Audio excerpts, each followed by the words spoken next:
Bonjour, mon nom est Émilie Lalonde. Aujourd'hui, on est le 10 décembre.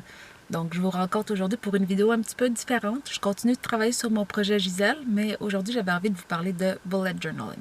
Moi, je me sers de mon bullet journal pour sortir mes idées, de sortir mes émotions, tout ça. J'utilise beaucoup mon bullet journal comme un journal intime.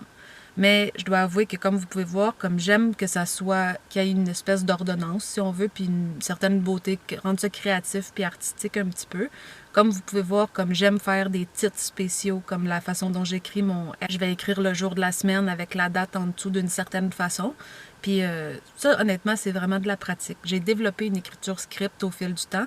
Puis ce que je m'assure de faire, c'est pour faire du faux calligraphy, c'est que chaque patte descendante, dans le fond, je m'arrange pour qu'elle soit plus épaisse, que la ligne soit plus épaisse. Fait que je prends mon temps quand je le fais, j'écris doucement, lentement, puis après ça, je reviens sur mon écriture, puis j'alourdis la petite patte pour faire un effet que je trouve qui fait joli. Sinon, j'essaie d'écrire tout le temps en petites majuscules, comme vous pouvez voir. Pourquoi? Parce que ça évite le fait que, mettons, les J ou les G aillent sur la ligne d'en dessous, puis ça rend ça, à mon sens, à moi, beaucoup plus lisible. Dans ce cas-ci aussi, je ne l'ai pas fait dans l'exemple que je vous montre, mais des fois, je vais faire des bullet points pour me faire ma to-do list de la journée. Ça aussi, ça va arriver. Quelque chose que j'adore faire, c'est mettre une gratitude en haut. Comme là, j'ai juste écrit gratitude pour l'exemple. Mais, tu sais, je vais marquer, mettons, que j'ai eu une particulièrement belle journée avec mes collègues. Je vais marquer mes collègues. Si j'ai eu un moment spécial avec mon chat, ça peut être Micha, le nom de mon chat. Ça peut être mon copain. Ça peut être un moment spécial qui m'est arrivé dans la journée, quelque chose que j'ai mangé, n'importe quoi qui m'a fait plaisir dans le fond. Je vais marquer une petite note de ça dans le coin à droite en haut. Sinon, je suis quelqu'un qui aime beaucoup travailler ses idées d'abord à la main pour essayer de m'éclaircir les idées.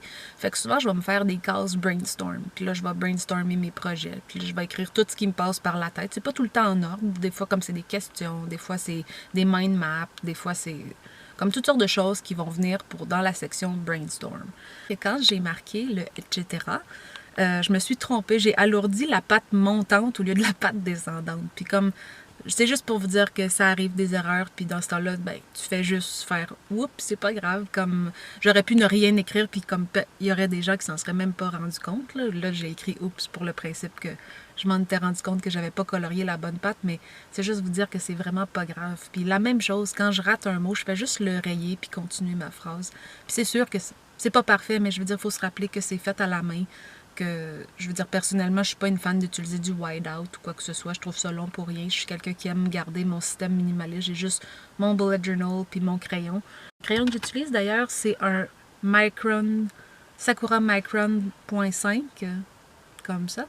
Puis mon bullet journal, c'est un bullet journal qui vient de Homer de Serre, ou je pense même qu'on peut le trouver chez Michael. Il n'y a pas de brand dessus, fait que c'est juste un cahier comme ça.